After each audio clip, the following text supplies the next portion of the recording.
तो यहां पर स्वतंत्रता जो है कोई बाहरी विषय वस्तु नहीं, स्वतंत्रता को अंतःकरण और ईश्वरी वास के रूप में इन्होंने स्वीकार किया है पहला चीज करके। अरविंद की स्वतंत्रता वेदांत आब्लिक उपनिषद से प्रभावित है। अरविंद की स्वतंत्रता वेदांत आब्लिक उपनिषद से प्रभावित है।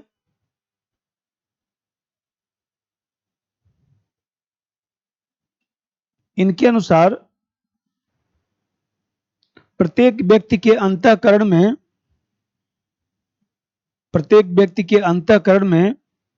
ईश्वर का वास है। प्रत्येक व्यक्ति के अंतःकरण में ईश्वर का वास है। अतः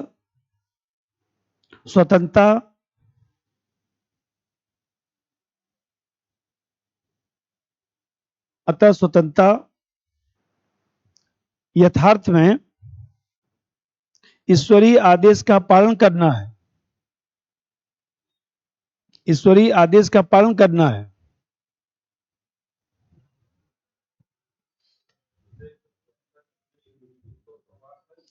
ईश्वर का वास है। अतः स्वतंत्रता यथार्थ में ईश्वर के आदेश का पालन करना है।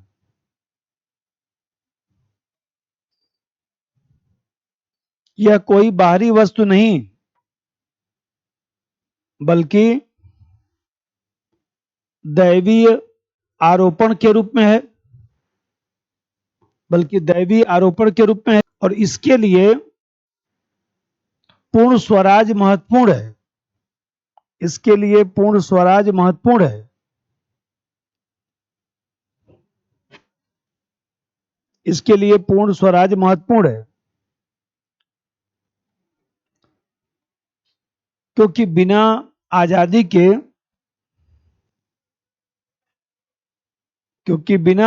के व्यक्तिगत एवं आंतरिक स्वतंत्रता प्राप्त नहीं हो सकती।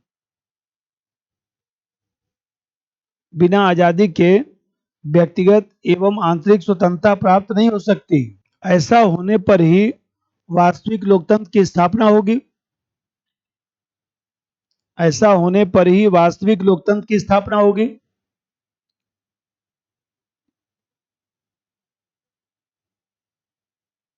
और इस परिस्थिति में ही स्वतंत्रता फल फूल सकती है। इस परिस्थिति में ही स्वतंत्रता फल फूल सकती है। अब इसका मूल्यांकन समझिए। भाई आप देख रहे हैं कि अरविंद की जो स्वतंत्रता है, तो गीता में जो स्वधर्म की अवधारणा है, तो जो स्वधर्म की अवधारणा है उसी स्वधर्म से ही मेल खाता है।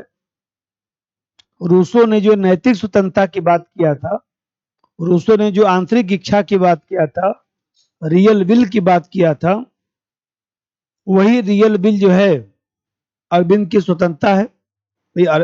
रूसो ने अपनी किताब में लिखा ना कि हर व्यक्ति के भीतर कुछ जो है एक्चुअल विल होता है, कुछ रियल विल होता है।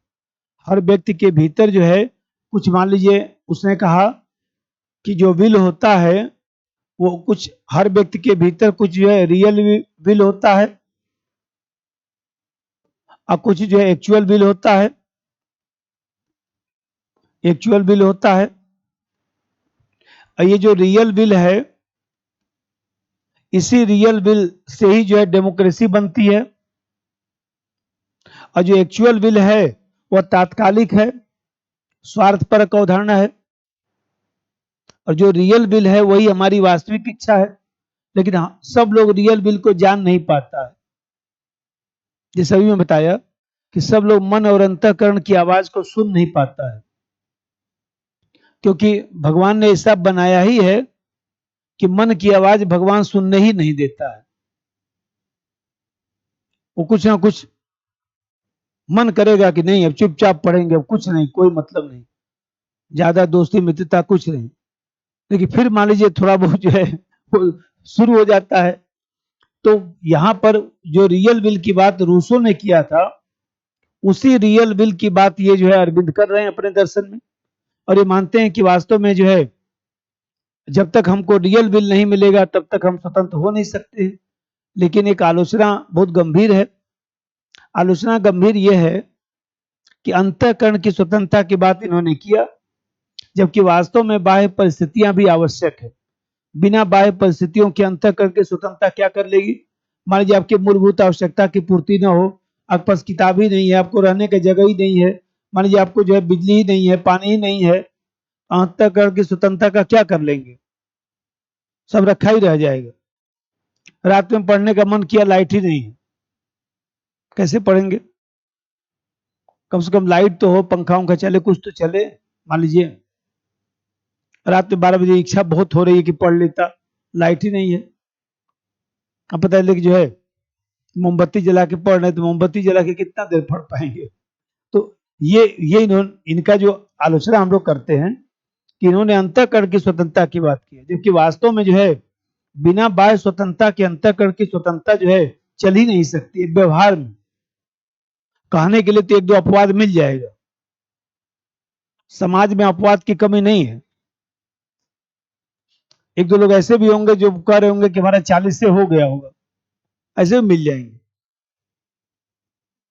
अब 40 उनके अनुसार था, हो गया होगा 45-46, आपने 45-46 किया तो आपका 2-3 क्वेश्चन घट गया होगा। क्यों? तो मैं बताया कि जो हम लोग आंसर लगाते हैं ना, उसमें 7-8 आंसर की गलती होती है। हम पोल्ट्री लगाते हैं 20 क्वेश्चन, उसमें मान के चलिए कि 1-2 क्वेश्चन हो सकता है गलत हो जाए, क्योंकि अब यूपीएससी क्या सोच के क्वेश्चन बनाया है, हम तो देखते ही लगा दिया वो क्या क्या सोचा है। मूल्यांकन लिखिए। इस प्रकार अरविंद की स्वतंत्रता गीता के स्वधर्म से मेल खाती है।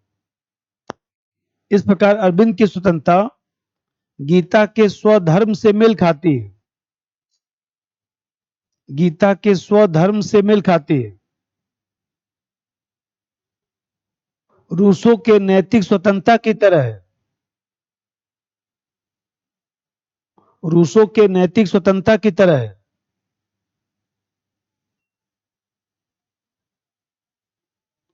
लेकिन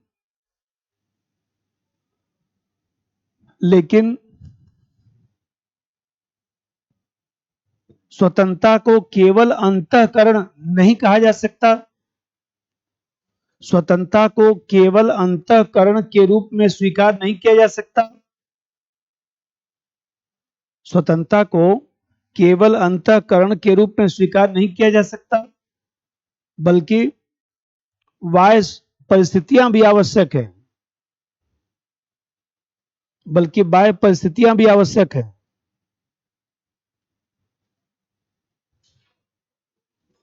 जिसकी बात अरविंद ने नहीं किया है, जिसकी बात अरविंद ने नहीं किया है।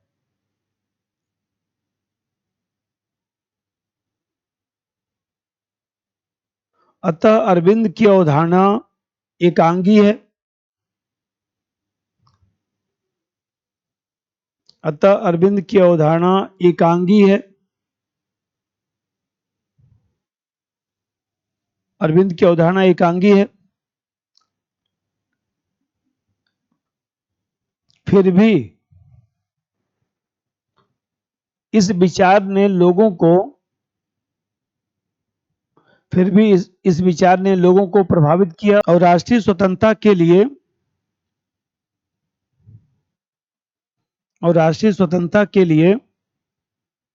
लोग आपस में जुड़ने लगे। अंतःकरण के आवाज के अनुरूप अंग्रेजों की आलोचना होने लगी। अंतःकरण के आवाज के अनुरूप अंग्रेजों की आलोचना होने लगी। अंतःकरण की आवाज के अनुरूप अंग्रेजों की आलोचना होने लगी।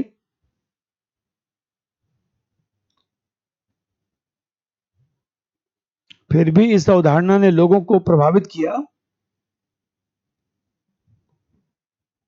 लोग आंदोलन से जुड़ने लगे। लोग आंदोलन से जुड़ने लगे और अपना वास्तविक विचार देने लगे। मतलब सरकार की आलोचना करना, अपना वास्तविक विचार देने लगे। अधिकार पर विचार आया होगा क्वेश्चन, अरविंद का अधिकार पर विचार, स्वतंत्रता पर विचार, ऐसे क्वेश्चन आता है। आध्यात्मिक राष्ट्रवाद जैसे पढ़ाया था, निष्क्रिय प्रतिरोध, बहुत कठिन उठिन क्वेश्चन नहीं आता। मैं पहले दिन से ही रोज बोल रहा हूँ, सिलेबस पढ़ लीजिए वैसे सिलेक्शन हो जाएगा, सिलेबस पढ़ लीजिए वैसे सिलेक्शन हो जाएगा। उसी उस दिन आया था तो यही बोल रहा था, ऐसे आता रहता बीच बीच में, महा तूफानी महा खिलवाड़ी, सोच लीजिए कि कुछ ना कुछ उसका शिकायत रोज मिलता ही रहता था। तो बस वही कह रहा था कि सर हम आज तक जो है किताब उताब कुछ नहीं खरीदे हैं, वही जीएस सेकंड की जो कॉपी है उसी में करंट जोड़ घटा लिए हैं, वही चुपचाप लिख के आता हूँ। जीएस 4 में जो है जो आपने लिखवा दिया उसी को रट डाला हूँ और वही चुपचाप लिखते हैं हम लोग, कुछ नहीं करते हैं। वहां जितना हम लोग सोचते हैं लिखने के बारे में उतना लिखा कहाँ पाता है। 3 घंटे में कितना, 3 घंटे में 40 पेज लिखना है, और किस दिन 3 घंटे में 40 पेज लिख के देखिए कि कितना दिमाग चलता है, सर दर्द करने लगेगा आपको। अंत में यही होता है कि जाने दो हटाओ, मुक्ति मिले अब तो बस लिख कर। मैं बताया ना कि अंत में पेपर देते देते यही होता है कि अब हो या चाहे मत हो, अब कितना लिखूं। 98 में मेरे साथ ऐसे ही हो गया, मैं 1 घंटा पहले ही फ्रस्ट्रेट हो गया। लिखते लिखते पॉलिटिकल साइंस का पेपर था, लास्ट पेपर था, एकदम थक गया, हाथ जकड़ गया। फिर बाहर निकला, पानी नहीं पिया। तो हम लोग जमाने में सेंटर जो है यूपीएससी में पढ़ता था, जो शुरुआती दौर में रोल नंबर था तो उसका मेंस का सेंटर अभी भी उसी में पड़ जाता है जो ऑप्शनल है। आप लोग ऑप्शनल लिखेंगे तो वही सेंटर पड़ जाएगा दिल्ली में। फर्स्ट फ्लोर पूरा कम से कम 500 बच्चों के बैठने का है। जो यूपीएससी का फर्स्ट फ्लोर है ना, एक तो ग्राउंड फ्लोर है जहाँ इंटरव्यू चलता है, कार्यालय है, और जो फर्स्ट फ्लोर है उसका वो पूरा हॉल है जिसमें 500 बच्चे बैठ सकते हैं। उसी में ऑप्शनल का पेपर सामान्यतः होता है। खूब बढ़िया व्यवस्था रहता है, एकदम बढ़िया साफ सुथरा, एकदम पानी वानी की सब व्यवस्था रहती थी। हम लोग जमाने में तो बढ़िया व्यवस्था रहता था। पानी वानी पी कर फ्रस्ट्रेट हो गया, फिर सोचा कि हटाओ अब 1 ही घंटा तो बचा हुआ है, चल के कुछ लिखाता हूं। लेकिन वो जो फ्रस्ट्रेट हुआ उसकी वजह से जो है 8-10 नंबर कम हो गए, क्योंकि उतने हौसले से लिख नहीं पाया। और 7 नंबर से नहीं हुआ, 7 नंबर से जब फाइनल सिलेक्शन नहीं हुआ तो वो कष्ट आज भी रहता है, क्यों ना पता क्यों फ्रस्ट्रेट हो गया। मन में यही आने लगा चल के पिताजी से बोल दूंगा, खेती वेती करा लूंगा, आप ही के साथ रहूंगा हैं। लेकिन अब मत परीक्षा दिलवाइए, अब थक गया। अब वो हाथ तो एकदम पकड़ लिया, कुछ ऐसे कुछ लिख रहा था कुछ। इसीलिए कभी जीवन में हौसला हारना नहीं चाहिए। जैसे अभी मान लीजिए आप ही लोगों का है, ठीक है, कुछ लोगों का नहीं हुआ, मान लीजिए कुछ लोगों का हुआ, नहीं हुआ तो दोबारा जो है हम लोग को पूरी ताकत से लगना है, जो जो कमी है सब दूर कर डालना है। अभी समय को नष्ट नहीं करना है। अब मान लीजिए आप महीने दिन अभी फ्रस्ट्रेट होकर लोग घूमेंगे, 1 महीना घूमेंगे, अब जो होना था हो गया, कुछ कमी तो रही होगी, जो होना था हो गया। अब जो कमी है उसको दूर करके अगली बार फाइनल सिलेक्शन लेना है, अब इस पर काम करना है कि अब 3-4 महीना 5 महीना जो है जितना मेंस में कमी है उसको दूर करूंगा, फिर कायदे से पीटी पढ़ाई होगी। अब घबराने से काम हम नहीं चलता है इस फील्ड में। इतना भी हल्का फुल्का परीक्षा नहीं है, समय मांगता है, अभी बोल रहा हूं, समय लेता है, कुर्बानी मांगता है, जवानी को खराब कर देता है। जवानी वानी तो भूल जाइए, जवानी के बाद सीधे बुढ़ापा लाता है ये। 20 साल के बाद सीधे जो है बुढ़ापे में प्रवेश व्यक्ति कर जाता है। नहीं देखते हैं 30-30 साल में लोगों का सिलेक्शन होता है। अब सोचिए 20 साल से लेकर 30 साल तक बेचारे, 10 साल तक उम्र खत्म हो गया, अब 35 साल के आसपास बेचारे एकदम फ्रस्ट्रेट, इलाहाबाद में खास तौर से पके पके हुए लोग घूमते हैं, क्या करें बेचारे। लेकिन यह है कि भाई जीवन में आपने सोचा तो कर तो दिया ना काम, लगा 2 साल 4 साल जो लगा लग गया, जो हमने सोचा वो पूरा कर दिया, ये होना चाहिए। अब ये नहीं कि पता है कि 2 साल सोचे नहीं हुआ, छोड़ो हटाओ दूसरा काम कर लेता हूं, तब तो नहीं होगा। क्योंकि अब तो तैयारी हुआ होने वाला, तब पता लगे छोड़ दिए फील्ड को। अब तो तैयारी हुआ कि हो जाए, अभी तक तो सिलेबस नहीं समझ में आया था। जो बड़ा बड़ा कोचिंग में लोग पढ़ रहा है उन लोगों को तो अभी सिलेबस नहीं समझ में आया है, वो तो अभी हवा में उड़ रहे हैं, एकदम आते रहते हैं हमारे यहाँ। हम लोग सर हम वहाँ कोचिंग कर रहे हैं, बहुत बढ़िया कर रहे हैं, कोचिंग करिए पहले, अभी साल भर बाद आइएगा, अभी मत आइए, क्योंकि एक साल के बाद आपको पता चलेगा कि वास्तव में आपको ढंग से कुछ आता नहीं है, तभी आपको पढ़ने का मन करेगा। अब उसमें जो है एक आता है अधिकार पर विचार।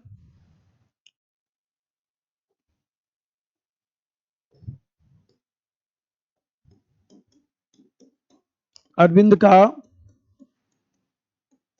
अधिकार पर विचार, ये भी शॉर्ट नोट्स आता है, आया भी होगा क्वेश्चन, दो चार पढ़ देते हैं क्वेश्चन, जो क्वेश्चन बैंक खोले हैं तो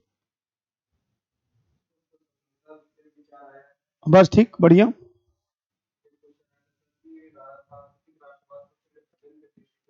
हाँ वही सांस्कृतिक राष्ट्रवाद का मतलब आध्यात्मिक राष्ट्रवाद जो कल लिखाया था।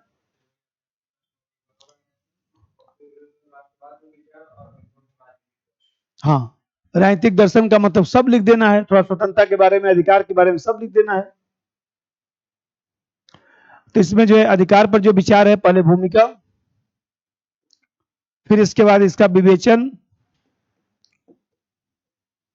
और फिर इसका मूल्यांकन। अब जैसे देखिए, अरविंद राष्ट्रवाद के जो है बहुत बड़े विचारक है, राष्ट्रवाद का पैगंबर कह सकते हैं, कि राष्ट्रवाद का जो सिद्धांत दिया, इससे अच्छा राष्ट्रवाद का सिद्धांत माना ही नहीं जा सकता है। इन्होंने निष्क्रिय प्रतिरोध के तहत जो है, जैसे अभी हम लोग कल पढ़े थे, स्वदेशी, स्वराज, बहिष्कार, ये सब जो चीजें थी, रचनात्मक आधार पर इसको मजबूत किया। अब मैं आपको बताया था कि जीवन के अंतिम चरण में जो है विश्व मानवता का दर्शन देना शुरू कर दिया इन्होंने, अंतर्राष्ट्रीयतावाद का विचार दिया, अतिमानव का विचार दिया। अब जब अंतर्राष्ट्रीयतावाद का इन्होंने सिद्धांत दिया, तो अंतर्राष्ट्रीयतावाद का सिद्धांत जब दिया, तो उसी में इन्होंने जो है लोकतांत्रिक विकेंद्रीकरण की बात की, कि लोकतांत्रिक विकेंद्रीकरण होना चाहिए। ऐसी लोकतांत्रिक विकेंद्रीकरण को व्यवस्थित करने के लिए, कि जो लोकतंत्र है वो व्यवस्थित स्वरूप में कैसे चल सकता है, तो लोकतंत्र को व्यवस्थित स्वरूप में चलाने के लिए जो है इन्होंने अधिकारों की मांग की, कि अधिकार मिलना चाहिए। और जब अधिकार मिलना चाहिए, तो इन्होंने कहा कि बिना अधिकार के जो है, चाहे वो देश हो, चाहे वो नागरिक हो, चाहे वो क्षेत्र हो, कहीं पर भी विकास हो नहीं सकता है, क्योंकि बिना अधिकार के जो है, वो देखा जाए तो परिस्थिति उपलब्ध नहीं हो सकता है। अब बिना परिस्थिति के जो है विकास संभव नहीं है, चाहे देश का विकास हो, चाहे नागरिक का विकास हो। तो यही जो लोकतांत्रिक विकेंद्रीकरण है, जिसमें व्यक्तित्व के बहुआयामी विकास की आवश्यकता महसूस होती है, और इस व्यक्तित्व विकास के लिए कुछ अधिकारों की आवश्यकता होती है, इसी संदर्भ में जो है अरविंद ने अधिकारों की विवेचना किया है। पहले चाल भूमिका लिखिए। अरविंद राष्ट्रवाद के महान विचारक हैं।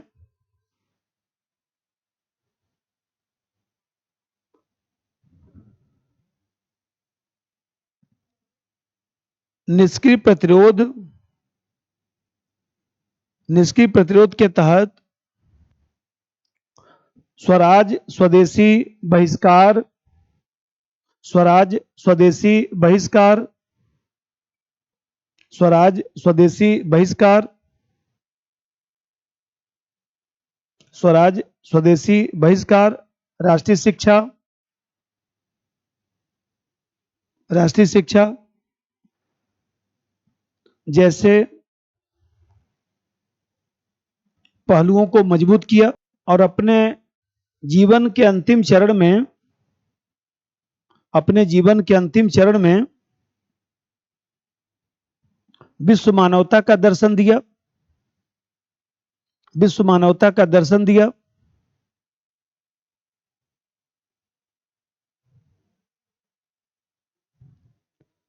लोकतांत्रिक विकेंद्रीकरण का सिद्धांत दिया, लोकतांत्रिक विकेंद्रीकरण का सिद्धांत दिया,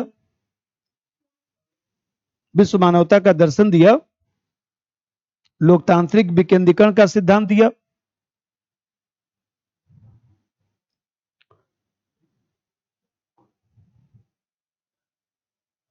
जिसे प्राप्त करने के लिए अधिकारों की मांग की,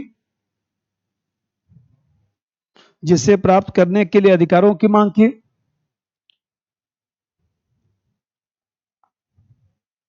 और कहा कि बिना अधिकारों के, और कहा कि बिना अधिकारों के नागरिक तथा देश का, बिना अधिकारों के नागरिक तथा देश का विकास संभव नहीं है। नागरिक तथा देश का विकास संभव नहीं है। अब जो है इनकी विवेचना किया जाए। देखिए, इन्होंने जो अधिकारों की बात किया है, तो इन्होंने कहा कि व्यक्तित्व के बहुआयामी विकास के लिए जो है वह बहुआयामी अधिकार भी चाहिए, क्योंकि एक तरह का अधिकार जो है हमारा बहुआयामी विकास नहीं कर सकता है। इसीलिए इन्होंने जो अधिकारों की बात किया है, इस अधिकारों में जो है बहुआयामी अधिकारों की चर्चा किया है। तो ये जो विवेचना है उसमें जो है आपको जो है जितने तरह के अधिकारों की बात इन्होंने किया है उसके बारे में आपको लिखना है। अब इससे पहला चीज उन्होंने कहा कि स्वतंत्र अभिव्यक्ति का अधिकार, नंबर 1 स्वतंत्र अभिव्यक्ति का अधिकार, स्वतंत्र अभिव्यक्ति का अधिकार।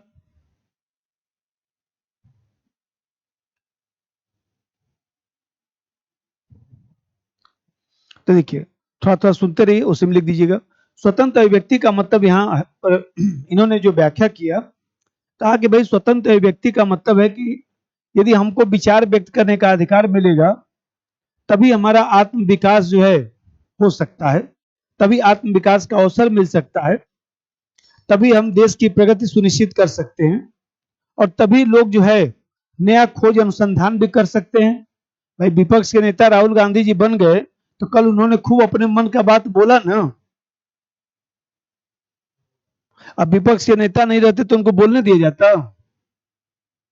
कल बोल लिए ना खूब मन का, अब कोई चुप भी नहीं करा सकता, क्योंकि विपक्ष के नेता का अधिकार है, वो भी कैबिनेट मंत्री की तरह है, वो भी राजनाथ सिंह जी से कमजोर व्यक्ति थोड़े ना है। जितना कैबिनेट मंत्री का हैसियत है उतना ही विपक्ष के नेता की हैसियत है।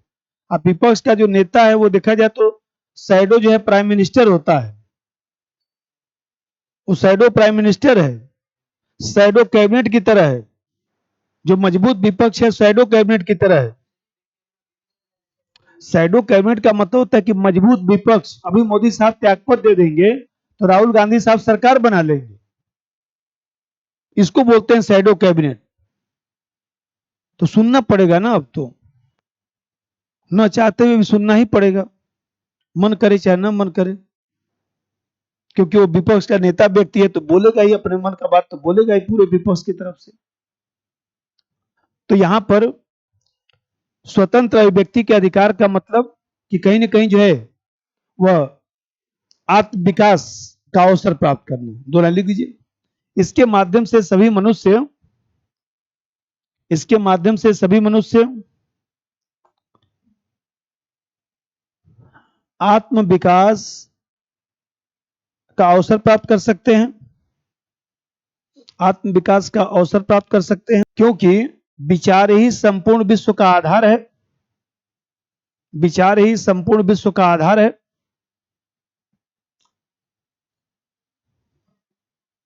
विचार ही संपूर्ण विश्व का आधार है। इसके द्वारा कोई भी राष्ट्र अपनी प्रगति का मार्ग प्रशस्त कर सकता है। इसके द्वारा कोई भी राष्ट्र अपनी प्रगति का मार्ग प्रशस्त कर सकता है। नंबर 2 स्वतंत्र प्रेस का अधिकार। स्वतंत्र प्रेस का अधिकार। स्वतंत्र प्रेस का अधिकार। स्वतंत्र प्रेस के अधिकार का मतलब है कि जो स्वतंत्र व्यक्ति का अधिकार है उसी से प्रेस के अधिकार को इन्होंने माना कि उसी से उत्पन्न होता है। और इन्होंने अपनी किताब में लिखा कि प्रेस ही जो है अपने पंख पर जो है विचारों को एक क्षेत्र से दूसरे क्षेत्र में ले जाता है, एक नगर से दूसरे नगर तक ले जाता है, एक व्यक्ति से दूसरे व्यक्ति की तरफ ले जाता है। इस तरह से देखा जाए तो विचार जब एक जगह से दूसरी जगह जाएगा मीडिया के माध्यम से, तभी तो नागरिक सशक्तिकरण का मार्ग प्रशस्त होगा। तो प्रेस की स्वतंत्रता जो है नागरिक सशक्तिकरण का मार्ग प्रशस्त करती है। लिख दीजिए। अरविंद ने स्वतंत्र अभिव्यक्ति के अधिकार से ही अरविंद ने स्वतंत्र अभिव्यक्ति के अधिकार से ही स्वतंत्र अभिव्यक्ति अभी जो ऊपर लिखवाया था, स्वतंत्र अभिव्यक्ति के अधिकार से ही स्वतंत्र अभिव्यक्ति के अधिकार से ही प्रेस के अधिकार को उत्पन्न माना है।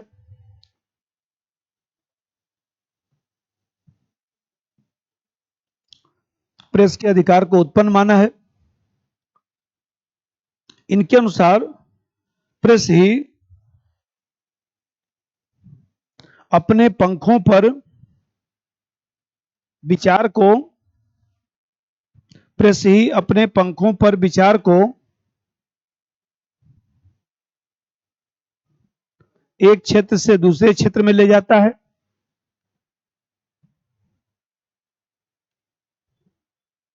जिससे नागरिक सशक्तिकरण का मार्ग प्रशस्त होता है। जिससे नागरिक सशक्तिकरण का मार्ग प्रशस्त होता है। नंबर 3, स्वतंत्र सार्वजनिक सभा करने का अधिकार। स्वतंत्र सार्वजनिक सभा करने का अधिकार। स्वतंत्र सार्वजनिक सभा करने का अधिकार।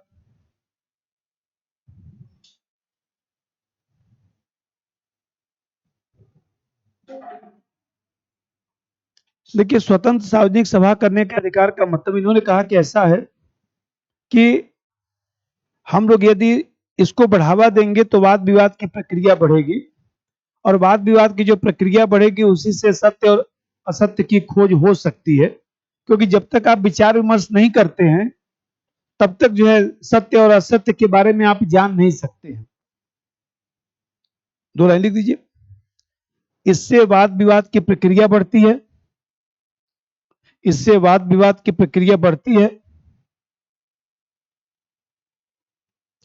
जो सत्य आबलिक असत्य की खोज में सहायक होता है। जो सत्य आबलिक असत्य की खोज में सहायक होता है।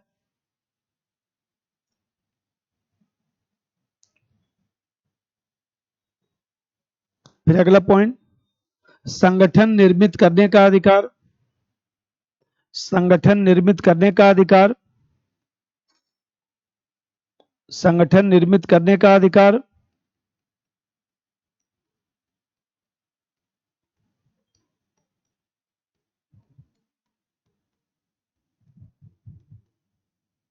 संगठन निर्मित करने का अधिकार। तो संगठन निर्मित करने का अधिकार का मतलब यह है कि इन्होंने कहा कि व्यक्ति सामाजिक प्राणी है और वो अपना विकास जो है समूहगत तरीके से ही कर सकता है। तो संगठन यदि बनाएगा, संस्था यदि बनाएगा, तभी व्यक्ति का जो है नैतिक और बौद्धिक विकास हो सकता है। इसलिए संगठन बनाने के अधिकार को जो है मान्यता मिलनी चाहिए, इसको कानूनी मान्यता मिलनी चाहिए, इसको संविधान में मान्यता मिलनी चाहिए, जिससे व्यक्ति संगठन बनाकर जो है अपना नैतिक और बौद्धिक विकास कर सके। 2 लाइन लिख दीजिए। व्यक्ति सामाजिक प्राणी है, अतः समूहगत रूप से अपना विकास करता है। अतः समूहगत रूप से अपना विकास करता है। अतः समूह बनाकर नैतिक और बौद्धिक विकास कर सकता है। इसी कारण संगठन के अधिकार को कानूनी मान्यता मिलनी चाहिए। इसी कारण संगठन के अधिकार को कानूनी मान्यता मिलनी चाहिए।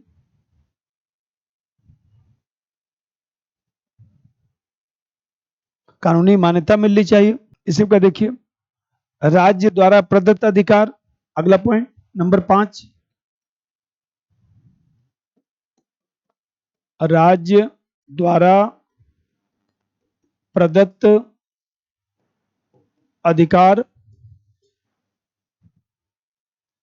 राज्य द्वारा प्रदत्त अधिकार का मतलब यह है कि इन्होंने लोकतंत्र को स्वीकार किया। और लोकतंत्र को स्वीकार किया तो इन्होंने कहा कि राज्य जो है, राज्य को ज्यादा से ज्यादा अधिकार देना चाहिए, क्योंकि राज्य ज्यादा से ज्यादा अधिकार देगा तभी जो है स्वतंत्र विकास का अवसर मिल सकता है। और तभी जब स्वतंत्र विकास का अवसर मिलेगा तभी लोकतंत्र जो है बदलती परिस्थिति के अनुरूप बदल सकता है।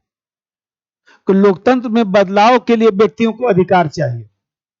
दोहरा लिख दीजिए। अरविंद लोकतंत्र को स्वीकार करते हैं, अरविंद लोकतंत्र को स्वीकार करते हैं,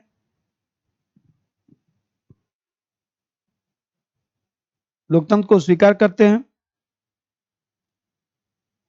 और मानते हैं कि राज्य अधिकारों के द्वारा, और मानते हैं कि राज्य अधिकारों के द्वारा व्यक्ति का स्वतंत्र विकास कर सकता है, व्यक्ति का स्वतंत्र विकास कर सकता है, जिससे लोकतंत्र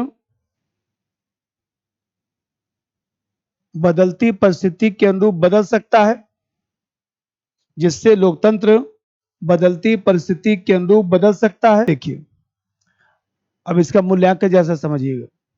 ये बताइए, जब उग्र राष्ट्रवादी होंगे, आध्यात्मिक राष्ट्रवादी का मतलब उग्र राष्ट्रवादी एक तरफ से, जब उग्र राष्ट्रवादी होंगे तो अधिकार की बात तो करेंगे नहीं, तब तो राज्य को सब अधिकार होना चाहिए, राष्ट्र ही सब कुछ है, व्यक्ति के अधिकार को तो मान्यता देंगे नहीं।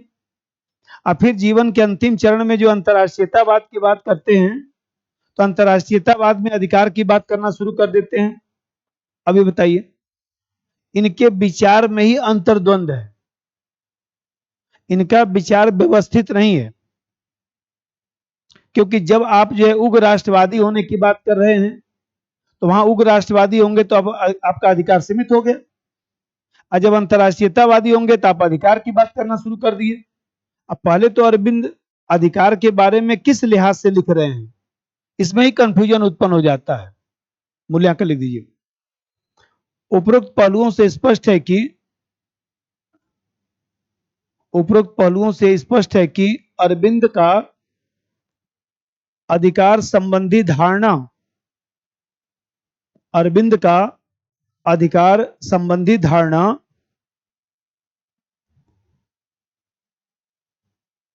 स्वयं अंतर विरोध का शिकार है,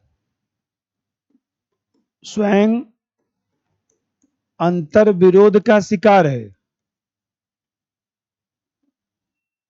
स्वयं अंतर विरोध का शिकार है। क्योंकि उग्र राष्ट्रवादी होने के कारण,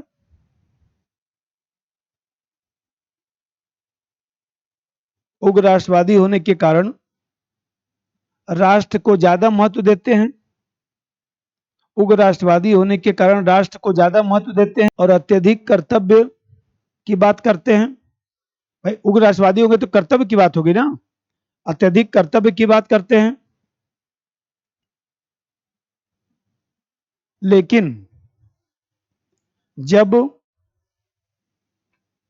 अंतर्राष्ट्रीयतावाद, लेकिन जब अंतर्राष्ट्रीयतावाद की बात करते हैं, लेकिन जब अंतर्राष्ट्रीयतावाद की बात करते हैं तो अधिकारों की मांग करते हैं। फिर भी जिन अधिकारों की चर्चा अरविंद ने किया है, फिर भी जिन अधिकारों की चर्चा अरविंद ने किया है, उसमें से अधिकांश आज भी प्रासंगिक हैं, उसमें से अधिकांश आज भी प्रासंगिक हैं।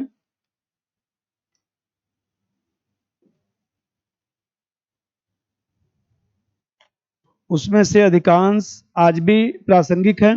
अब स्वराज की अवधारणा, ये भी इनका शॉर्ट नोट्स आता है। अरविंद का स्वराज पर विचार,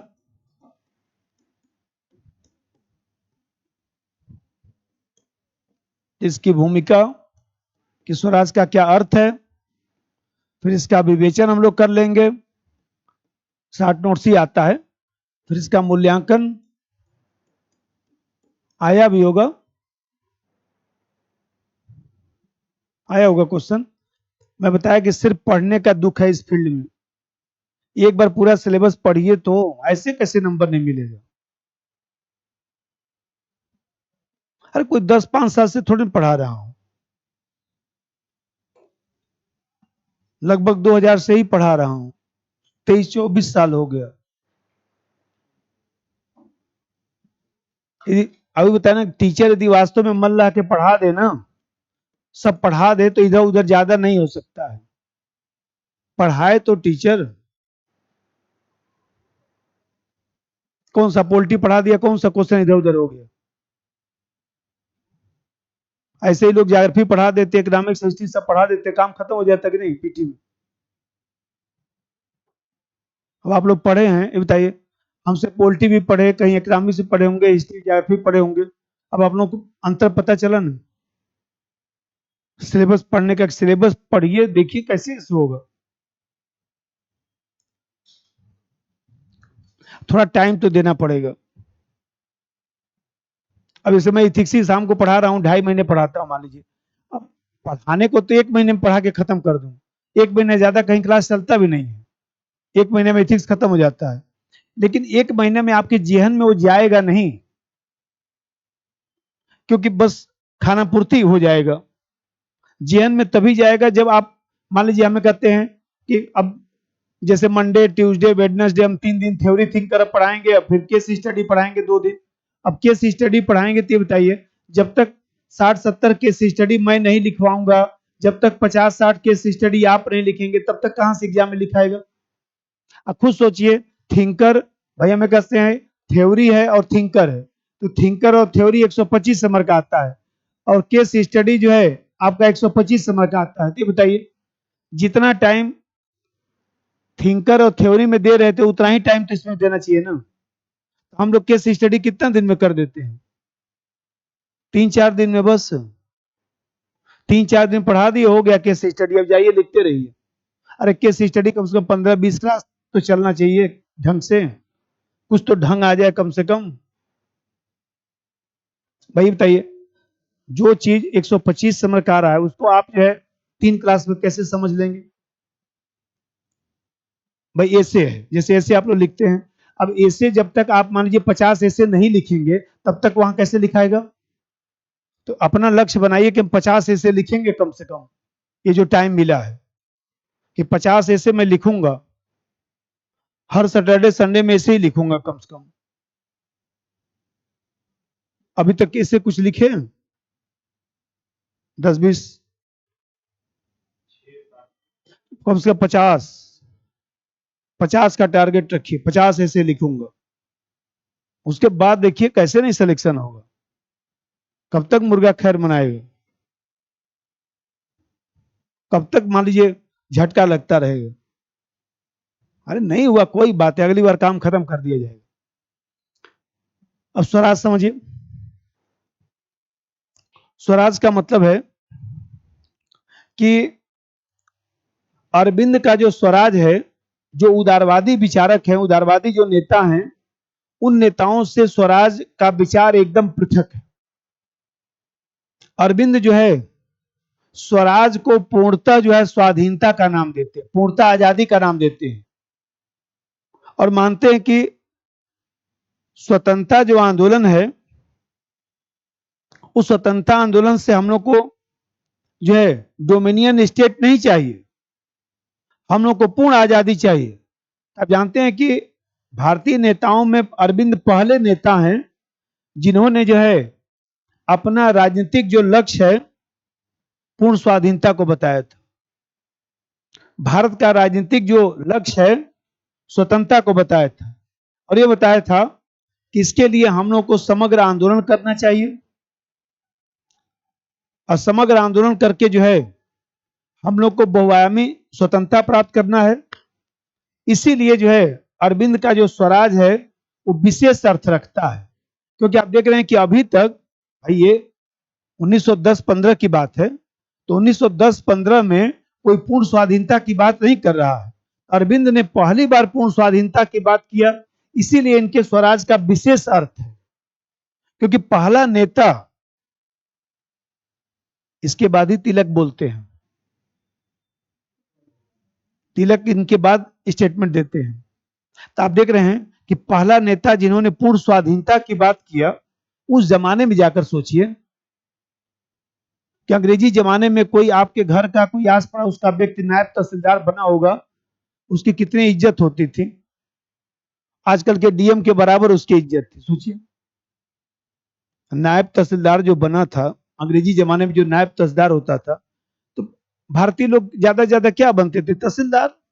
एसडीएम थोड़ा बनते थे, एसडीएम अंग्रेज रहते थे। हम लोग ज्यादा ज्यादा लेखपाल, कानूनगो और नायब तहसीलदार बहुत खींच खाच के गए तो तहसीलदार बन गए बस। तो उस जमाने में जब इन्होंने पूर्ण स्वाधीनता की बात किया, तो ये अपने आप में एक बहुत बड़ी बात थी। पहले अर्थ लिखिए। अरविंद के अनुसार स्वराज, अरविंद के अनुसार स्वराज उदारवादी नेताओं के, उदारवादी नेताओं के, उदारवादी नेताओं के स्वशासन से, डोमिनियन स्टेट भी लिख दीजिएगा, उदारवादी नेताओं के स्वशासन ब्रैकेट में डोमिनियन स्टेट, हिस्ट्री पढ़ते होंगे आप लोग, डोमिनियन स्टेट ब्रैकेट बंद, स्वशासन से पूर्णतः पृथक है।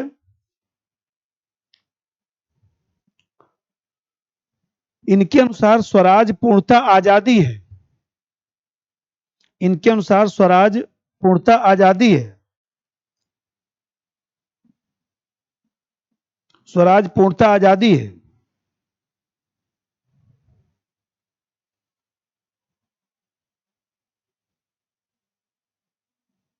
स्वतंत्रता आंदोलन के प्रथम नेता हैं जिन्होंने, स्वतंत्रता आंदोलन के प्रथम नेता हैं जिन्होंने भारत का राजनीतिक लक्ष्य पूर्ण स्वतंत्रता घोषित किया। राजनीतिक लक्ष्य पूर्ण स्वतंत्रता घोषित किया।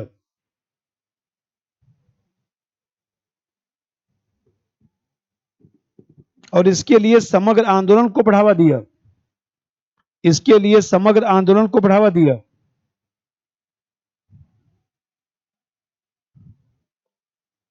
समग्र आंदोलन को बढ़ावा दिया। इसी पहलू को स्वदेशी स्वराज भी कहा जाता है। इसी पहलू को स्वदेशी स्वराज भी कहा जाता है।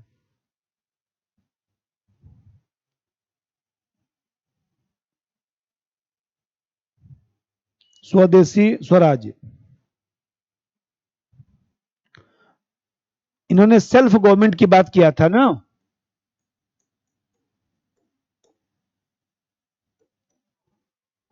सेल्फ गवर्नमेंट मतलब स्वशासन।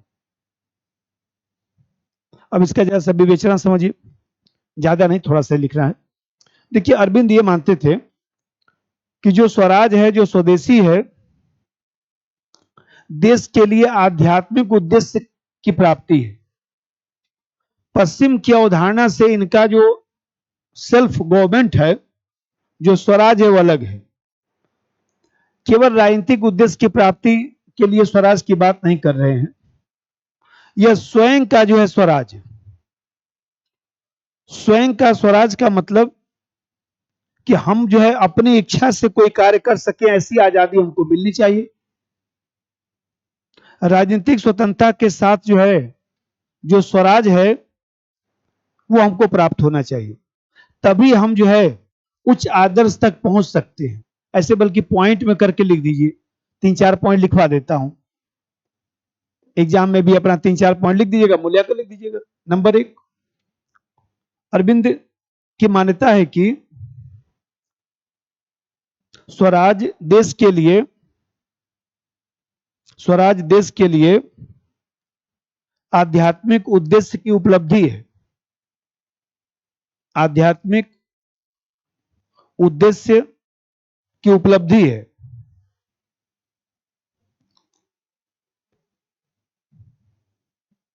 आध्यात्मिक उद्देश्य की उपलब्धि है।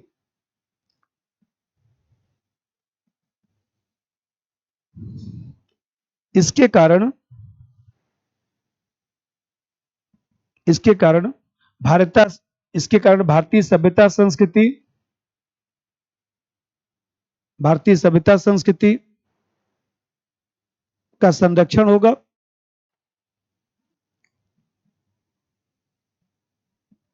भारतीय सभ्यता संस्कृति का संरक्षण होगा। और नंबर 2, अरविंद का स्वराज पश्चिम से अलग है। अरविंद का स्वराज पश्चिम से अलग है। पश्चिम से अलग है। यह केवल राजनीतिक उद्देश्य की प्राप्ति का साधन नहीं। यह केवल राजनीतिक उद्देश्य की प्राप्ति का साधन नहीं। राजनीतिक उद्देश्य की प्राप्ति का साधन नहीं,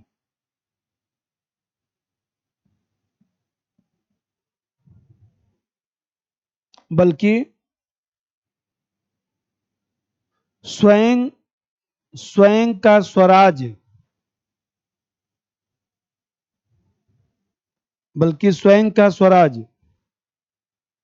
की धारणा को स्वीकार करते हैं। अब जरा देखिए, इनका जो स्वराज है उपनिषद की धारणा को स्वीकार करता है। जैसे उपनिषद में कहा गया है कि 4 आश्रम की बात की गई है, और ये ब्रह्मचर्य आश्रम है, पढ़ाई लिखाई करता है व्यक्ति, फिर गृहस्थ आश्रम में आता है, ठीक है, गृहस्थ आश्रम में रहता है, फिर गृहस्थ आश्रम के बाद वानप्रस्थ की ओर जाता है। वन मतलब समाज की सेवा। तो जब समाज की सेवा के लिए जाता है तो ऐसे दिशा में जो है गृहस्थ आश्रम जो है प्रशिक्षण का आश्रम है। सुख दुख, गर्म ठंडा सब छोड़कर वो परिवार की सेवा करता है।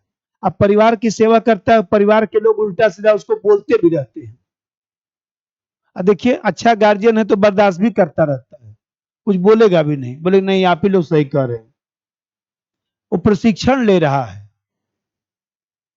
कि सबको करने के बाद भी सबका सुन लेता है। भाई सबको करने के बाद भी सबका सुन लेता है, तो प्रशिक्षण ही तो हुआ गृहस्थ आश्रम। और उस प्रशिक्षण के बाद फिर जो है समाज की सेवा शुरू करता है। तो जब घर वाले लोग इतना बोल लिए तो फिर समाज के लोग बोलते रहे, क्या फर्क पड़ता है। तो इस तरह से स्वराज उनका जो है, एक प्रकार से कह सकते हैं कि स्वराज जो है समाज की सेवा करना है। स्वराज के माध्यम से धीरे धीरे जो है जो हम लोग का प्राचीन आदर्श है उसको हम लोग प्राप्त करेंगे, और इस तरह से भारत जो है विश्व को एक नया मार्ग दिखाने वाला राष्ट्र बन सकता है। नंबर 3, अरविंद का स्वराज उपनिषद की धारणा को स्वीकार करता है। अरविंद का स्वराज उपनिषद की धारणा को स्वीकार करता है। उपनिषद की धारणा को स्वीकार करता है। उपनिषद की धारणा को स्वीकार करता है। जैसे गृहस्थ आश्रम में प्रशिक्षण प्राप्त करके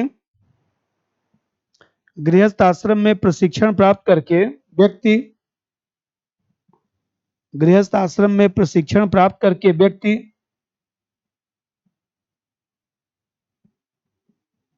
वानप्रस्थ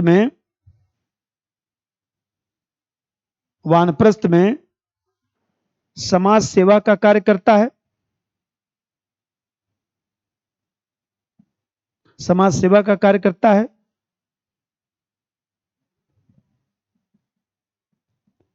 जहां स्वराज के माध्यम से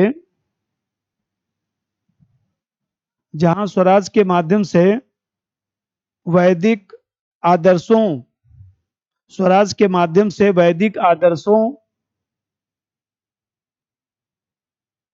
को प्राप्त करता है, वैदिक आदर्शों को प्राप्त करने का प्रयास करता है,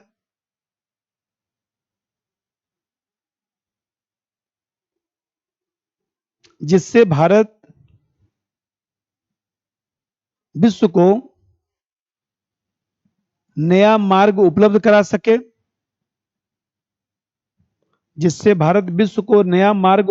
सके। इन्होंने कहा कि स्वराज जो है एक पद सोपानी व्यवस्था है। स्वराज एक मिशन के रूप में है। स्वराज से धीरे धीरे जो है जो हमको स्वतंत्रता प्राप्त होता है उससे हम उच्च उद्देश्य को पहुंचने का प्रयास करते हैं। धीरे धीरे जो है वह नागरिक या व्यक्ति या देश अपनी कमियों को दूर करता है, और स्वराज जो है धीरे धीरे परफेक्शन प्राप्त करने का मार्ग प्रशस्त करता है। एक फोटो ले लीजिएगा। अरविंद के अनुसार स्वराज, अरविंद के अनुसार स्वराज राष्ट्रीय अस्तित्व के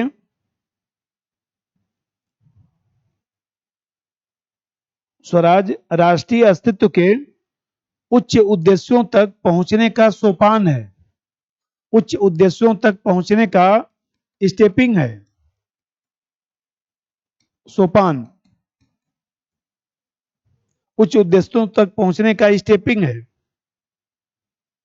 ब्रैकेट में स्टेपिंग लिख दीजिएगा, उसका सही अर्थ नहीं याद आ रहा है। सोपान है, ठीक है, सोपान सही है। उच्च उद्देश्य तक पहुंचने का सोपान है, स्टेप है, स्टेप से स्टेपिंग बना है। इसके द्वारा व्यक्ति आब्लिक राष्ट्र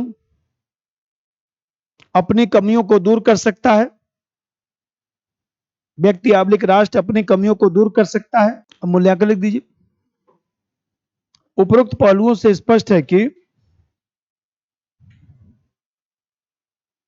उपरोक्त पहलुओं से स्पष्ट है कि अरविंद का स्वराज हिंदू दर्शन से प्रेरित है। हिंदू दर्शन से प्रेरित है,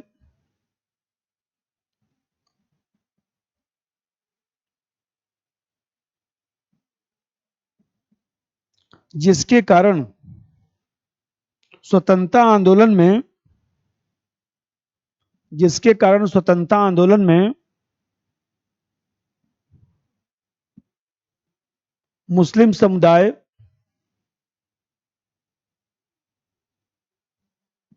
कुछ दूर हुआ।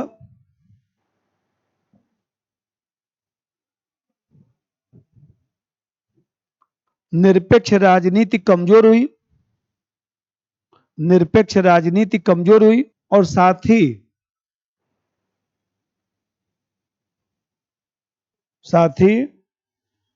स्वराज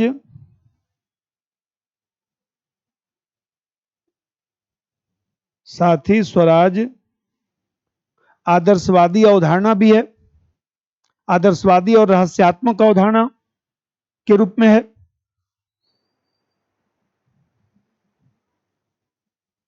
आदर्शवादी और रहस्यात्मक अवधारणा के रूप में है।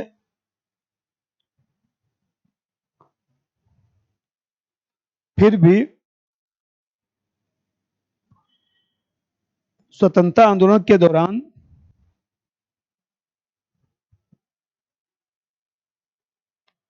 स्वराज का विचार एक नई अवधारणा थी।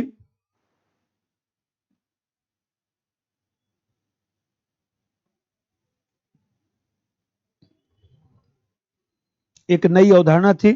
अब देखिए, एक प्रश्न इनका आता है,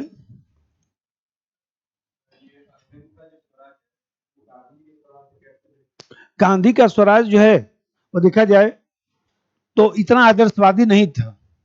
गांधी का स्वराज जो है इनके स्वराज से उदारवादियों के स्वराज के मध्य है, लिखवाया भी था। तो दोनों के मध्य की अवधारणा, इनका स्वराज एकदम ऊपर का स्तर है। इसमें एक आता है मानव एकता का सिद्धांत। मानव एकता का सिद्धांत, या इसी को कहा जाता है अंतरराष्ट्रीयतावाद। शॉर्ट नोट्स आया होगा, अंतरराष्ट्रीयतावाद, या इसी को कहा जाता है अति मानवतावाद। सब यही एक ही बात है, अति मानवतावाद, या जो सुपरमैन थ्योरी, सब एक ही बात है। इसी को जो है सुपरमैन थ्योरी भी कहा जाता है।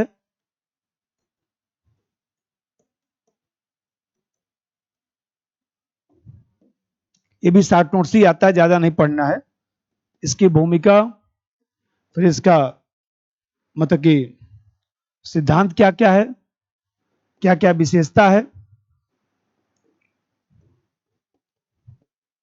और फिर इसका जो है एक मूल्यांकन। इनकी एक किताब है आइडियल ऑफ ह्यूमन यूनिटी, उसी में सिद्धांत दिया है। The ideal of human unity जो इनकी पुस्तक है, इसी पुस्तक में इन्होंने यह सिद्धांत दिया है, the ideal of human unity.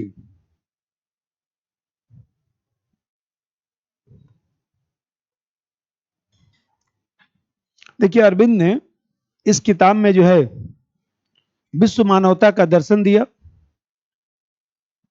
और अरविंद ने माना कि मनुष्य में जो है अन्य मनुष्यों के साथ जो है एकाकार होने की शक्ति है, अन्य मनुष्यों के साथ जो है वो जुड़ सकता है, आंतरिक रूप से जुड़ सकता है।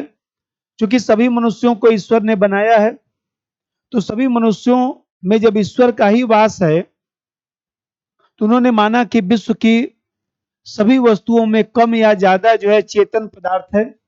सब चीजों को जब ईश्वर नहीं बनाया है और सब अपना विकास कर रहे हैं, तो मनुष्य भी धीरे धीरे जो है महामानव बन सकता है, अच्छा बन सकता है, आपस में जुड़ सकता है, विश्व के लोग आपस में जुड़ सकते हैं, और इस तरह से विश्व में जो है शांति का मार्ग जो है, विश्व में स्थायी शांति का मार्ग प्रशस्त हो सकता है। तो यही जो अवधारणा इन्होंने दिया कि अतिमानव के द्वारा जो है या महामानव के द्वारा, अतिमानव या महामानव एक ही बात है, सुपरमैन महामानव, इस महामानव के माध्यम से विश्व में जो है आपसी जुड़ाव संभव है और विश्व में स्थायी शांति भी आ सकता है। अब थिंकर आप लोग पढ़ रहे हैं, समझ में आ रहा है थिंकर कितना डेप्थ में पढ़ा जाता है। और जो हिस्ट्री में आप लोग अरविंद पढ़े थे, सोच दीजिए हिस्ट्री में सब क्वेश्चन आएगा तो कितने लोग लिख पाएंगे। हिस्ट्री में आता भी है फर्स्ट पेपर में, भाई गांधी जी का क्वेश्चन आता ही, अरविंद का आता ही, अंबेडकर साहब का आता ही हिस्ट्री में। अब जो जो थिंकर हम लोग क्या वो हिस्ट्री में आ जाएगा तो एकदम यही चीज उठा के लिख देना है, क्योंकि इतना डेप्थ में हिस्ट्री में आप नहीं पढ़ेंगे, अरविंद को ऐसे नहीं पढ़ा जाएगा। चलिए भूमिका लिखिए। अरविंद ने अपनी पुस्तक आइडियल ऑफ ह्यूमन यूनिटी में, आइडियल ऑफ ह्यूमन यूनिटी में विश्व मानवता का दर्शन दिया, विश्व मानवता का दर्शन दिया। आइडियल ऑफ ह्यूमन यूनिटी में विश्व मानवता का दर्शन दिया, विश्व मानवता का दर्शन दिया। उनका मानना था कि मनुष्य में अन्य मनुष्यों के साथ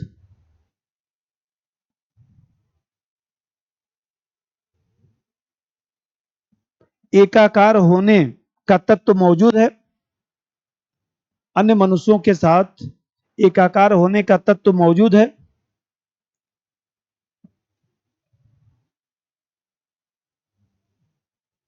क्योंकि सभी मनुष्यों में ईश्वर का वास है, क्योंकि सभी मनुष्यों में ईश्वर का वास है,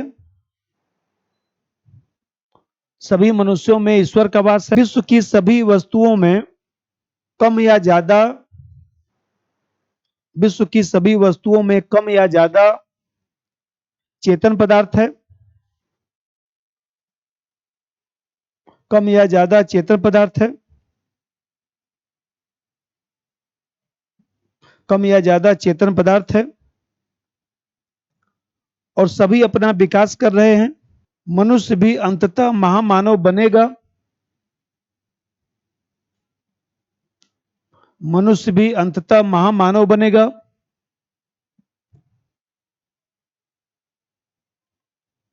जिससे विश्व में स्थायी शांति का मार्ग प्रशस्त होगा,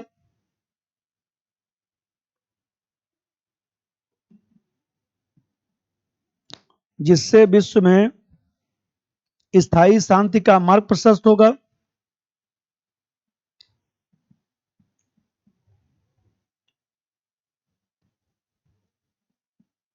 अब इनका क्या क्या सिद्धांत है।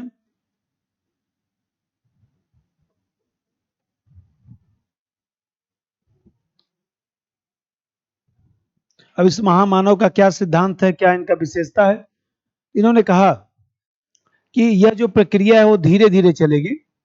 कुछ मनुष्य पहले जो है आत्मा की आवाज सुनेंगे, योग साधना करेंगे, अनुशासित व्यवहार करेंगे, फिर अन्य लोगों को प्रेरणा मिलेगी, तो धीरे धीरे यह प्रक्रिया चलेगा विश्व में। नंबर एक, अरविंद के अनुसार यह प्रक्रिया धीरे धीरे होगी, यह प्रक्रिया धीरे धीरे होगी।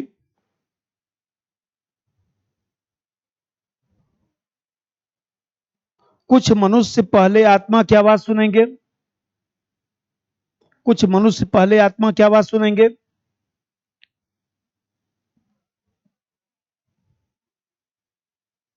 योग साधना से अनुशासित व्यवहार करेंगे, बाद में अन्य लोगों को प्रेरणा मिलेगी। दूसरा बात समझिए, अरविंद ने यह माना कि जो अति मानव है, अति मानव जो है, जो लोग जो है, कुछ लोग जो अति मानव बनेंगे, सुपरमैन बनेंगे, तो ये लोग जो है युद्ध और हिंसा को समाप्त करने में सक्षम होंगे। अपनी सृजनात्मक जो शक्ति है उसके माध्यम से समाज की समस्या पर विचार करेंगे। तो धीरे धीरे जो है रचनात्मक क्षमता का विकास होगा। नंबर दो, अति मानव विश्व में युद्ध, अति मानव विश्व में युद्ध हिंसा को समाप्त करेंगे, युद्ध हिंसा को समाप्त करेंगे।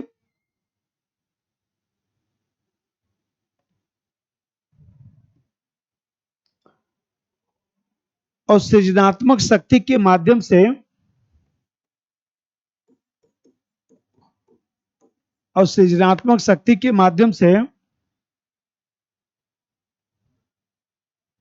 सृजनात्मक शक्ति के माध्यम से समाज की समस्या पर विचार करेंगे।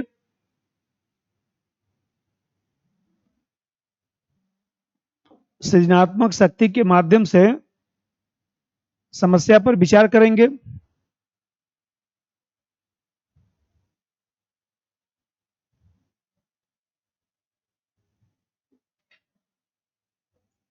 देखिए, इन्होंने कहा कि ऐसे जो मनुष्य हैं वो धीरे धीरे सामूहिकता को अपनाना शुरू कर लेंगे।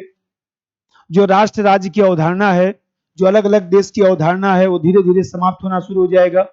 और इस तरह से जो है विश्व संघ की अवधारणा आ जाएगा, विश्व सरकार की अवधारणा आ जाएगा, और इस तरह से अंतरराष्ट्रीयतावाद को बढ़ावा मिलेगा। नंबर तीन, मनुष्य धीरे धीरे सामूहिकता को अपनाएंगे, मनुष्य धीरे धीरे सामूहिकता को अपनाएंगे, सामूहिकता को अपनाएंगे। राष्ट्र राज्य की अवधारणा कमजोर होगी, राष्ट्र राज्य की अवधारणा कमजोर होगी, राष्ट्र राज्य की अवधारणा कमजोर होगी।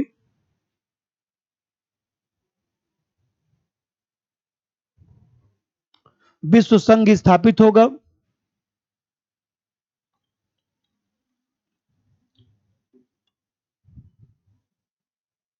ब्रैकेट में वर्तमान का यूएन।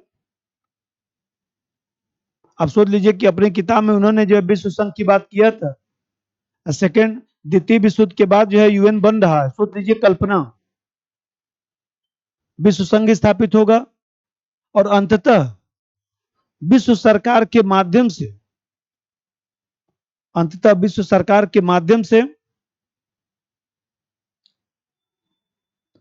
अंतरराष्ट्रीयतावाद, विश्व सरकार के माध्यम से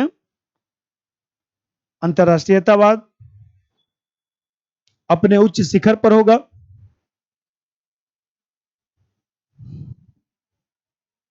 अपने उच्च शिखर पर होगा।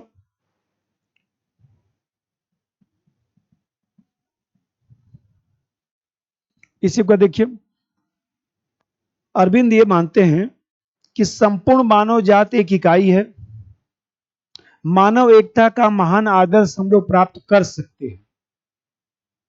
यदि हम लोग को स्वतंत्रता दिया जाए, अधिकार दिया जाए, अंतःकरण से हम लोग स्वतंत्र हों, तो ऐसी दिशा में जो है मानव एकता का जो आदर्श है उसको प्राप्त किया जा सकता है।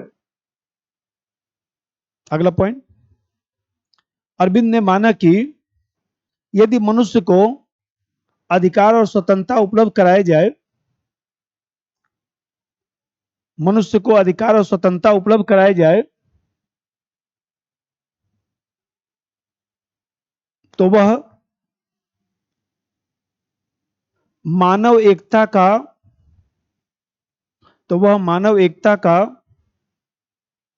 महान आदर्श प्राप्त कर सकता है।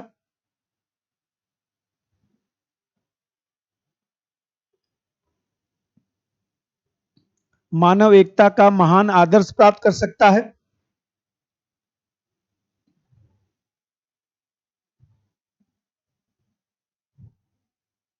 क्योंकि संपूर्ण मानव जाति एक ही इकाई के रूप में है। संपूर्ण मानव जाति एक ही इकाई के रूप में है।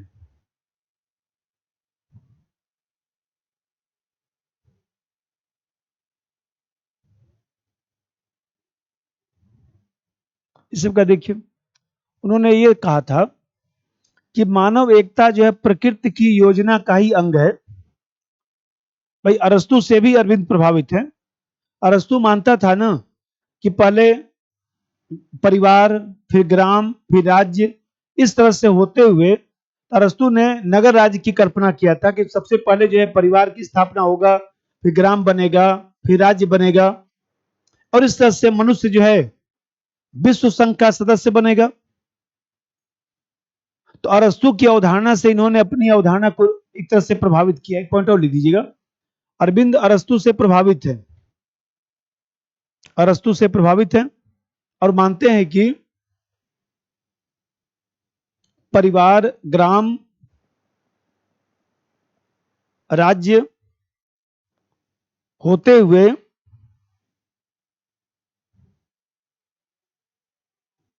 मनुष्य विश्व संघ का सदस्य बनेगा। ग्राम, राज्य होते हुए मनुष्य विश्व संघ का सदस्य बनेगा।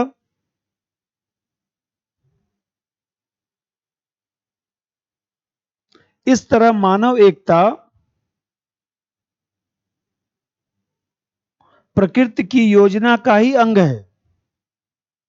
मानव एकता प्रकृति की योजना का ही अंग है। मूल्यांकन लिखिए। इस तरह अरविंद का मानव एकता संबंधी विचार, इस तरह अरविंद का मानव एकता संबंधी विचार यथार्थ कम, काल्पनिक ज्यादा प्रतीत होता है। यथार्थ कम, काल्पनिक ज्यादा प्रतीत होता है।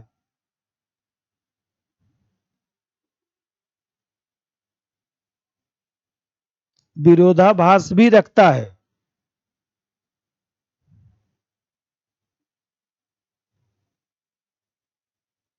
विरोधाभास भी रखता है। फिर भी अरविंद की कल्पना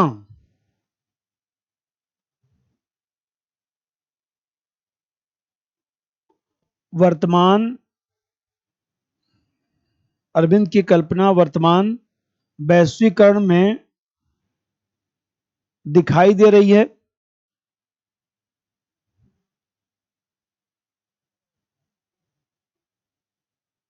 जिसमें अंतर्राष्ट्रीय संगठनों का निर्माण हो रहा है। अंतर्राष्ट्रीय अवलिक क्षेत्रीय संगठनों का निर्माण हो रहा है। जो अरविंद का दर्शन है, तो हम लोग गांधी जी पढ़े थे, हमें बोला था गांधी जी का तुलना हर जगह करना है। एम.एन. राय से भी तुलना कराया था, अम्बेडकर साहब से तुलना कराया था। तो इनका जो है अरविंद और गांधी की तुलना भी आता है क्वेश्चन।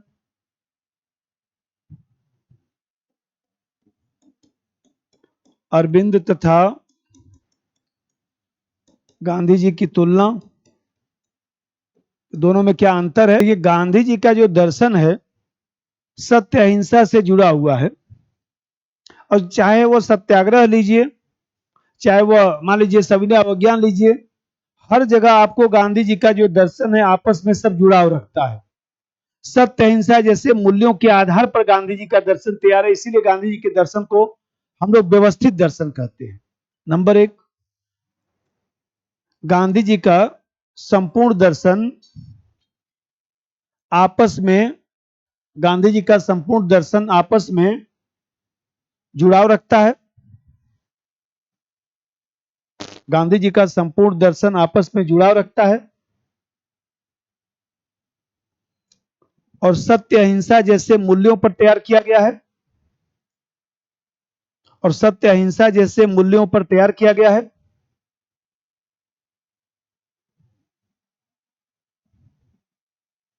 सत्य अहिंसा जैसे मूल्यों पर तैयार किया गया है।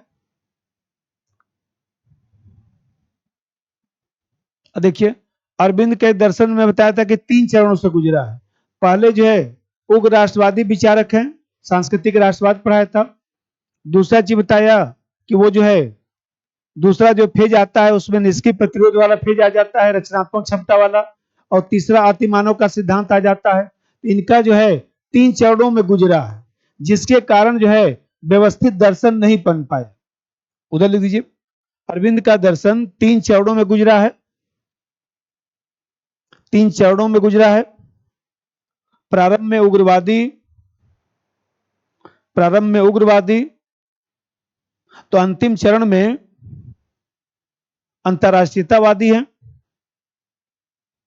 अंतिम चरण में अंतरराष्ट्रीयतावादी है। अब जैसे देखिए, गांधी जी के दर्शन में जो अहिंसा है, चाहे सत्य है, तो गांधी जी साध्य और साधन की पवित्रता में विश्वास करते हैं। इसीलिए चौरी चौरा कांड जो हुआ उसके बाद जो है असहयोग आंदोलन को उन्होंने वापस ले लिया। गांधी जी का साध्य और साधन दोनों पवित्र है। नंबर 2, गांधी जी के दर्शन में साध्य डैश साधन की पवित्रता दिखाई देती है।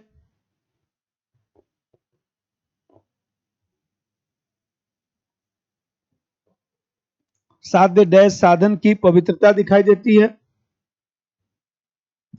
इसीलिए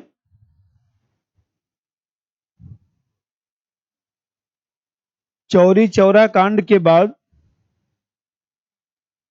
असहयोग आंदोलन को वापस ले लिए। असहयोग आंदोलन को वापस ले लिए।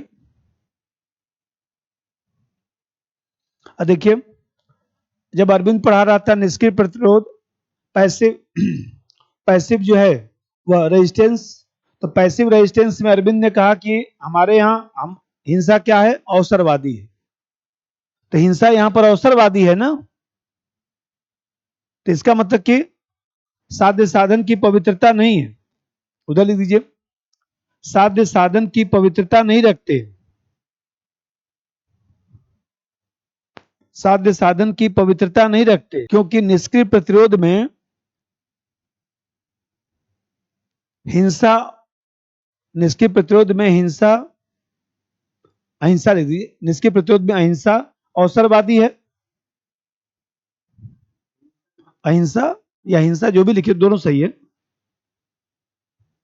अवसरवादी है। भाई उन्होंने कहा ना कि जब आवश्यकता अनुसार हिंसा का प्रयोग कर सकते हैं, तो हिंसा तो अवसरवादी हो गया ना एक तरह से, या अहिंसा भी अवसरवादी हो गया कि जैसा लगे वैसा कर लीजिएगा। मन करे तो एनडीए में चले जाइएगा, मन करे तो इंडिया गठबंधन में चले जाइएगा, जब जिसकी सरकार बनेगी उसी में सेट हो जाइएगा।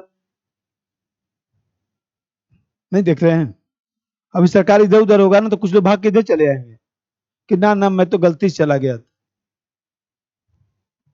तीसरा बात देखिए,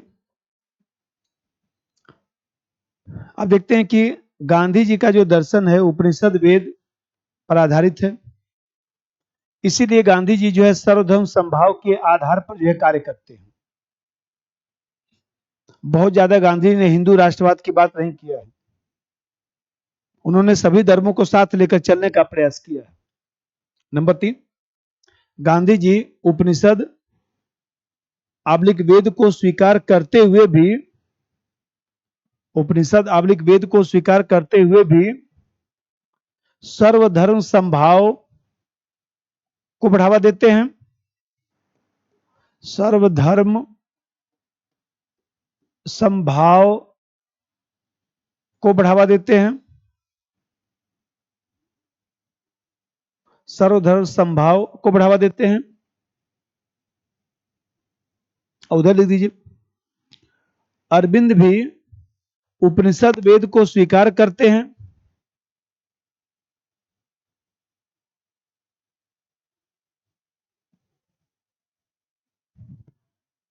और आध्यात्मिक राष्ट्रवाद में हिंदू राष्ट्रवाद को बढ़ावा देते हैं, स्वीकार करते हैं। और आध्यात्मिक राष्ट्रवाद में पढ़ाया था ना, सांस्कृतिक राष्ट्रवाद, आध्यात्मिक राष्ट्रवाद, पहला ही टॉपिक इनका पढ़ाया था। आध्यात्मिक राष्ट्रवाद में हिंदू राष्ट्रवाद को बढ़ावा देते हैं। गांधी जी का दर्शन जो है ज्यादा कंप्रिहेंसिव है, ज्यादा व्यापक है, क्योंकि राम राज्य की भी बात उन्होंने किया, आदर्श समाज की भी बात किया। अब देख रहे हैं कि उन्होंने जो है एक संतुलित दर्शन देने का प्रयास किया। और अरविंद का दर्शन अभी मैं बताया हूं, उतना ज्यादा जो है व्यापक नहीं है। कभी उग्र राष्ट्रवाद की बात कर रहे हैं तो एकदम अचानक जो अंतरराष्ट्रीयतावाद की बात कर रहे हैं। इसीलिए कहा जाता है कि अरविंद का दर्शन जो है उतना व्यापक नहीं है। गांधी जी के दर्शन की अपेक्षा जो है अरविंद का दर्शन संकीर्ण है। नंबर 4, गांधी जी का दर्शन व्यापक आधार पर तैयार किया गया है। व्यापक आधार पर तैयार किया गया है। व्यापक आधार पर तैयार किया गया है, जिसमें आदर्श समाज ब्रैकेट में राम राज्य, आदर्श समाज ब्रैकेट में राम राज्य, राज्य का सिद्धांत आदि दिखाई देता है।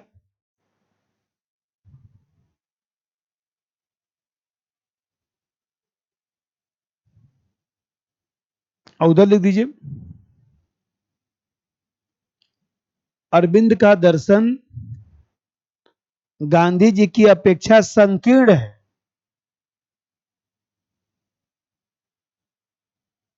अरविंद का दर्शन गांधी जी की अपेक्षा संकीर्ण है,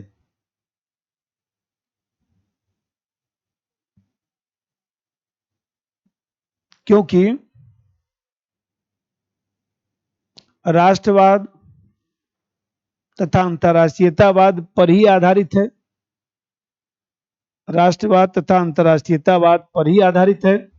देखिए, गांधी जी का पूरा दर्शन देखिए, आंदोलन देखिए, चाहे असहयोग आंदोलन हो, चाहे संविधान अवज्ञा हो, चाहे भारत छोड़ो हो, गांधी जी ने स्वतंत्रता आंदोलन में जो है सहयोग और एकता का समायोजन करके रखा है। सबको साथ लेकर चलने का प्रयास कर रहे हैं। अरविंद के दर्शन में ऐसा नहीं। नंबर 4, एक पॉइंट और लिख दीजिए, गांधी जी के स्वतंत्रता आंदोलन में गांधी जी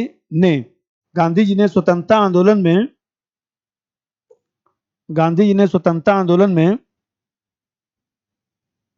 सहयोग आब्लिक सहकारिता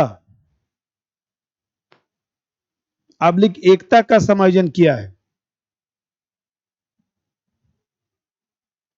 सहयोग आब्लिक सहकारिता आब्लिक एकता का समायोजन किया है।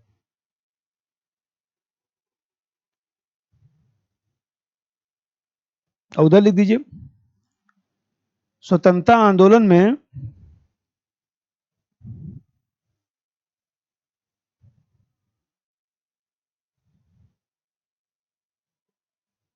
उग्रवादी पहलुओं पर ज्यादा ध्यान दिया। उग्रवादी आब्लिक आदर्शवादी, उग्रवादी आब्लिक आदर्शवादी आब्लिक धार्मिक, उग्रवादी आब्लिक आदर्शवादी आब्लिक धार्मिक पहलुओं पर ज्यादा ध्यान दिया, जिसके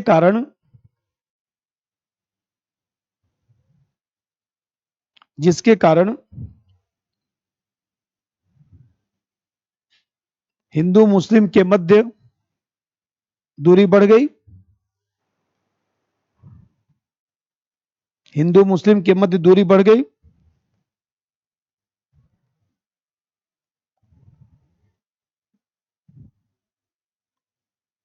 जिसके कारण हिंदू मुस्लिम के मध्य दूरी बढ़ गई। 4-5 हो गया। अब क्वेश्चन पढ़िए, अरविंद का जितना भी आया हो। हाँ, वही सांस्कृतिक राष्ट्रवाद लिखना है, 60 नोट्स होगा। हाँ, तो स्वराज लिखना है। जब पढ़े रहेंगे तो कुछ भी पूछेगा आप लिख सकते हैं। हम तो खुद ही बोलते लिख के एक बार आइए, हम भी देखना खुद ही चाहते हैं। लेकिन एक बार मन ला के पढ़िए, शरीर को स्वस्थ रखना है, एक बार दबा के क्लास करना पड़ता है, हिम्मत मार के कर डालिए, क्योंकि मान लीजिए बार बार नहीं हो पाएगा, अब कुछ छूट जाता है, जैसे कुछ छूट जाता है तो एक समस्या होता है ना कि फिर आपको 6.5-7 महीना वेट करना पड़ेगा। अब इंडियन थिंकर किसी का छूट गया तो इसका नंबर 6.5 महीने बाद ही आना है ना, क्योंकि ये पूरा रोटेशन में चलेगा ना, ये तो मैटर। अब जैसे हम लोग का कोर्स चलता है तो मैं इंडियन थिंकर पढ़ा रहा हूँ, फिर वेस्टर्न पढ़ाऊंगा, फिर इसके बाद थ्योरी पढ़ाऊंगा फर्स्ट पेपर का, फिर आईजीपी पढ़ाऊंगा, फिर नेशनल मूवमेंट पढ़ाऊंगा, फिर कंपैरेटिव पढ़ाऊंगा, फिर जो है थ्योरी पढ़ाऊंगा इसका सेकंड पेपर का, फिर इसके बाद जो है ऑर्गेनाइजेशन पढ़ाऊंगा, फिर इंडिया एंड वर्ल्ड पढ़ाऊंगा। पूरा ऐसे घूमेगा ना ये, घूमेगा तो इसमें 6 से 6.5 महीना लगता ही, इसमें मैं कुछ नहीं कर सकता। एक तो इसी क्रम में ही चलना है। कोई बात नहीं, अब हम लोग का ये तो खत्म हो गया। अब अरविंद के बाद हम लोग को सैयद अहमद खान पढ़ना होगा। ठीक है, कल शुरू किया जाएगा।